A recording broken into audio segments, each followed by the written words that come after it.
ಚಿಕ್ಕಮಗಳೂರು ತಾಲೂಕು ಕಸಬಾ ಹೋಬಳಿ Gavanahalli survey number 93ರಲ್ಲಿನ ಸರ್ಕಾರಿ ಜಮೀನನ್ನು ಖಾಸಗಿ ವ್ಯಕ್ತಿಗಳಿಗೆ ಕಾನೂನು ಬಾಹಿರವಾಗಿ ಖಾತೆ ಮಾಡಿಕೊಟ್ಟಿರುವ ಅಧಿಕಾರಿಗಳ ವಿರುದ್ಧ ಕಾನೂನು ಕ್ರಮ ಕೈಗೊಳ್ಳಬೇಕು ಎಂದು ಹಲವು ಬಾರಿ ರಾಜ್ಯ ಸರ್ಕಾರಕ್ಕೆ ಹಾಗೂ ಜಿಲ್ಲಾಡಳಿತಕ್ಕೆ ಮನವಿ ಸಲ್ಲಿಸಿದರೂ ಕೂಡ ಯಾವುದೇ ರೀತಿಯ ಕ್ರಮ ಕೈಗೊಳ್ಳದ ಕಾರಣ ಆಗಸ್ಟ್ 15ರಂದು ಜಿಲ್ಲಾ ಉಸ್ತುವಾರಿ ಸಚಿವರ ವಿರುದ್ಧ ಕಪ್ಪು ಬಾವುಟ ಪ್ರದರ್ಶಿಸಿ ಮೌನ ಪ್ರತಿಭಟನೆ ನಡೆಸಲು ತೀರ್ಮಾನಿಸಲಾಗಿತ್ತು. ಆದರೆ ಜಿಲ್ಲಾ ಪೊಲೀಸ್ ವರಿಷ್ಠಾಧಿಕಾರಿಗಳ ಸಮ್ಮುಖದಲ್ಲಿ ಜಿಲ್ಲಾಧಿಕಾರಿಗಳು ಸಂಘಟನೆಗಳ ಮುಖಂಡರೊಂದಿಗೆ ಚರ್ಚೆ ನಡೆಸಿ ಖಾಸಗಿ ವ್ಯಕ್ತಿಗಳ ಹೆಸರಿಗೆ ದಾಖಲಾಗಿರುವ ಸರ್ಕಾರಿ ಜಮೀನಿನ ಪಹಣಿಯನ್ನು ರದ್ದುಪಡಿಸಿ ಸರ್ಕಾರಕ್ಕೆ ಉಳಿಸುವ ಸಲುವಾಗಿ ಮೇಲ್ಮನವಿ ಸಲ್ಲಿಸುವಂತೆ ತಿಳಿಸಿದ ನಂತರ ದಾಖಲೆಗಳ ಆಧಾರದಲ್ಲಿ ಕ್ರಮ ಕೈಗೊಳ್ಳಲಾಗುವುದಾಗಿ ಭರವಸೆ ನೀಡಿದ ಹಿನ್ನೆಲೆ ಪ್ರತಿಭಟನೆಯನ್ನು ತಾತ್ಕಾಲಿಕವಾಗಿ ಮುಂದೂಡಲಾಗಿದೆ ಎಂದು ದಲಿತ ಸಂಘರ್ಷ ಸಮಿತಿ ಪ್ರಧಾನ ಸಂಚಾಲಕರಾದ ಮರ್ಲೆ ಅಣ್ಣಯ್ಯ ಅವರು ತಿಳಿಸಿದರು. ನಾವು ಈ ಹಿಂದೆ ಕಳೆದ ಸ್ವಾತಂತ್ರ್ಯ ದಿನಾಚರಣೆ ದಿನ ನಾವು ಜಿಲ್ಲಾ ಉಸ್ತುವಾರಿ ಸಚಿವರಿಗೂ ಮನವಿ ಕೊಟ್ಟಿದ್ವಿ. ನಮಗೆ ಇಲ್ಲಿ ಒಂದು ಗವನಹಳ್ಳಿ ಸರ್ವೆ ನಂಬರ್ 93ರಲ್ಲಿ ಅಕ್ರಮವಾಗಿ ಪಾಣಿನ ಕೂರಿಸಿದರೆ ರಿಯಲ್ ಎಸ್ಟೇಟ್ ದಂಧೆಗಳು ಸೇರ್ಕೊಂಡು ಅಕ್ರಮವಾಗಿ ಒಂದು ಪಾಣಿನ ಸರ್ಕಾರಿ ಜಾಗ ಕೂರಿಸಿದರೆ ಅದನ್ನು ನೀವು ರದ್ದು ಮಾಡಬೇಕು ಅಂತೇಳಿ ಕೊಟ್ಟಿದ್ವಿ. 1 ವರ್ಷದಿಂದ ನಮ್ಮ ಅರ್ಜಿಗೆ ಯಾವುದೇ ಥರದ ಪ್ರತಿಕ್ರಿಯೆಯನ್ನು ಜಿಲ್ಲಾಡಳಿತ ಆಗಲಿ ಜಿಲ್ಲಾ ಉಸ್ತುವಾರಿ ಸಚಿವರಲ್ಲಿ ಕಾರ್ಯದರ್ಶಿಗಳಿಗೆ ಪ್ರತಿಕ್ರಿಯೆ ನೀಡಿರಲಿಲ್ಲ. ಅದಕ್ಕೋಸ್ಕರ ಈ ಸ್ವಾತಂತ್ರ್ಯ ದಿನಾಚರಣೆ ದಿನ ಅದೇ ಉದ್ದೇಶ ಇಟ್ಕೊಂಡು ನಾವು ಒಂದು ಕಪ್ಪು ಓಟ ಪ್ರದರ್ಶನ ಮಾಡಿ ಒಂದು ಮೌನ ಪ್ರತಿಭಟನೆ ಮಾಡಬೇಕು ಅಂತ ತೀರ್ಮಾನ ಮಾಡಿ ಅಲ್ಲಿ ಕರೆ ಕೊಟ್ಟಿದ್ವಿ. ಮತ್ತು ಪತ್ರಿಕಾಗೋಷ್ಠಿಯಲ್ಲಿ ಹೇಳಿದ್ವಿ. ಮತ್ತು ಚಿಕ್ಕಮಗಳೂರು ಜಿಲ್ಲಾ SP ಅವರಿಗೆ ನಮಗೆ ರಕ್ಷಣೆ ಕೊಡಿ ಅಂತೇಳಿ ಮನವಿ ಕೊಟ್ಟಿದ್ವಿ.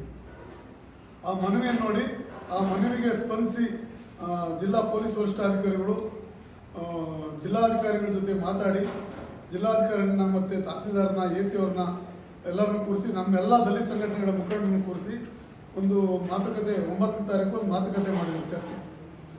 ಅದರಲ್ಲಿ ಈಗ 13 ಎಕರೆ 8 ಗುಂಟೆ ಅಂಬೇಡ್ಕರ್ ಅಧ್ಯಯನ ಸಮಿತಿಗೆ ಜಾಗ ಕೊಡಬೇಕು ಅಂತೇಳಿ ಕೇಳಿದ್ದು. ನಾವು ಜಾಗ ಕೊಡೋದ್ರಲ್ಲಿ ನಮ್ಮದು ಭಿನ್ನಾಭಿಪ್ರಾಯ ಇಲ್ಲ ಅಂದ್ರೆ ನಾವು ಅದು ಅಧ್ಯಯನ ಸಂಸ್ಥೆಗೆ ಸರ್ಕಾರ ಜಾಗ ಕೊಡುತ್ತೆ, ನಮ್ಗೆ ಅದಲ್ಲ. ಆ 13 ಎಕರೆಯಲ್ಲಿ 4 ಎಕರೆನ ಪಾಣಿ ಅಕ್ರಮವಾಗಿ ದಾಖಲಾಗಿತ್ತು. ಅದು ಸರ್ಕಾರಿ ಜಾಗದಲ್ಲಿ ಉಳಿಸಿ ಅಂತೇಳಿ ನಾವು ಕೊಟ್ಟಿದ್ವಿ.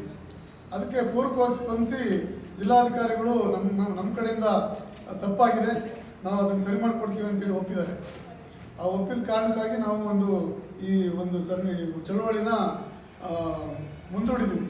15ನೇ ತಾರೀಕು ನಮ್ಮ ಜಿಲ್ಲಾ ಉಸ್ತುವಾರಿ ಸಚಿವರಿಗೆ ಒಂದು ಮನವಿ ಕೊಡ್ತೀವಿ. ಮತ್ತೆ ಅದಕ್ಕೂ SP ಅವ್ರ ಹತ್ರ ಡೇಟ್ ತಗೊಂಡಿದ್ದೀವಿ. ಮನವಿ ಕೊಟ್ಟು ಅವ್ರ ಹತ್ರ ಮತ್ತೆ ಸವಿಸ್ತಾರವಾಗಿ ಮಾತಾಡ್ತೀವಿ ಮಂತ್ರಿ ಜೊತೆ.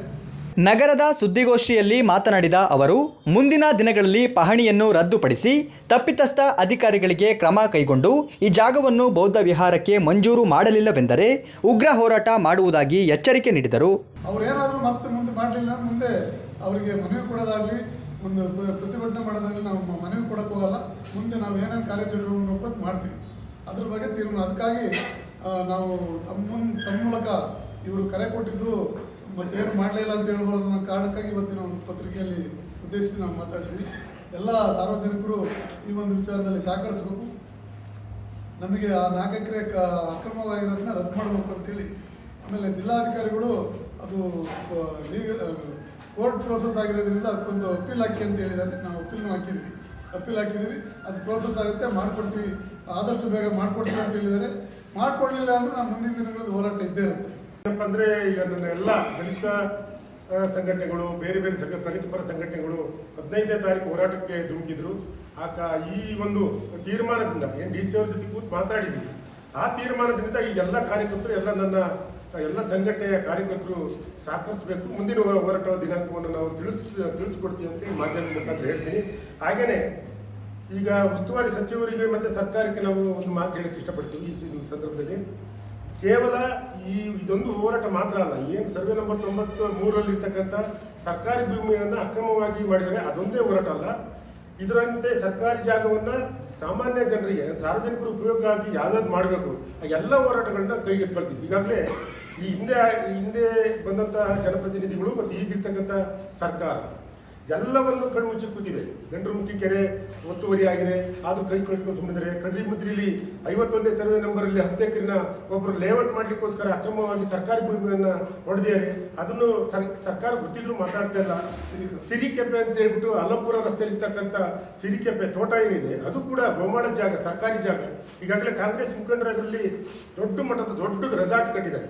ಅದು ಕೂಡ ಈಗೆಲ್ಲ ಕೆಲವರು ಕನ್ನಡ ಸೇನೆ ಅವರೆಲ್ಲ ಹೋರಾಟ ಮಾಡಿದ್ದಾರೆ. ಅದು ಕೂಡ ಸರ್ಕಾರ ಗಮನ ಹಾಕ್ತಿಲ್ಲ. ದಂಡ್ರಮುಖಿ ಗೌರ್ಮೆಂಟ್ ಶಾಲೆ ಮಕ್ಕಳಿಗೋಸ್ಕರ ಆಟ ಆಡ್ತಕ್ಕಿರ್ತಕ್ಕಂಥ 8 ಕುಂಟೆ ಅಲ್ಲಿ ಆಟದ ಮೈದಾನ ಅಂತ ಸರ್ಕಾರ ಕಳೆದಿತ್ತು. ಆ 8 ಕುಂಟೆನ ಪೂರ್ತಿ 4 ಅಂತಸ್ತು 3 ಅಂತಸ್ತು ಬಿಲ್ಡಿಂಗ್ ಕಟ್ಟಿ, ಆದರೂ ಕೂಡ ಸರ್ಕಾರ ಗಮನ ಇದ್ರೂ ಕೂಡ ಅಧಿಕಾರಿ ಸುಮ್ಮನೆ ಕೂತೇವೆ. ಹೀಗೆ ಈ ರೀತಿ ಹಲವಾರು ಒತ್ತುವರಿ ಭೂಮಿಯನ್ನು ಯಾರ್ಯಾರು ಮಾಡಿದ್ದಾರೆ, ರಾಜಕಾರಣಿಗಳು ಮಾಡಿದರೋ, ಮಿನಿಸ್ಟ್ರು ಮಾಡಿದರೋ, ಜಿಲ್ಲಾಧಿಕಾರಿಗಳು ಮಾಡಿದರೋ, ಎಲ್ಲವನ್ನು ನಾವು ಡಾಕ್ಯುಮೆಂಟನ್ನು ಕಲೆಕ್ಟ್ ಮಾಡ್ತಾಯಿದ್ವಿ. ಇವೆಲ್ಲವನ್ನು ಕುರಿತು ಒಟ್ಟಾರೆ ಡಾಕ್ಯುಮೆಂಟ್ ತಗೊಂಡು ನಾವು ಒಂದು ಉಗ್ರವಾದ ಹೋರಾಟವನ್ನು ಮಾಡಿ ಎಲ್ರಿಗೂ ಈ ಭೂಮಿ ಸರ್ಕಾರಿ ಜಮೀನನ್ನ ಉಳಿಸ್ತಕ್ಕಂಥ ಕೆಲಸವನ್ನು ನಾವು ಸಂಘಟನೆ ಮಾಡ್ತೀವಿ ಅಂತ ಹೇಳಿ ಈ ಸಂದರ್ಭದಲ್ಲಿ ಹೇಳಲಿಕ್ಕೆ ಇಷ್ಟಪಡ್ತೀವಿ. ಹೋರಾಟ ಮುಂದೆ ಇದೆ.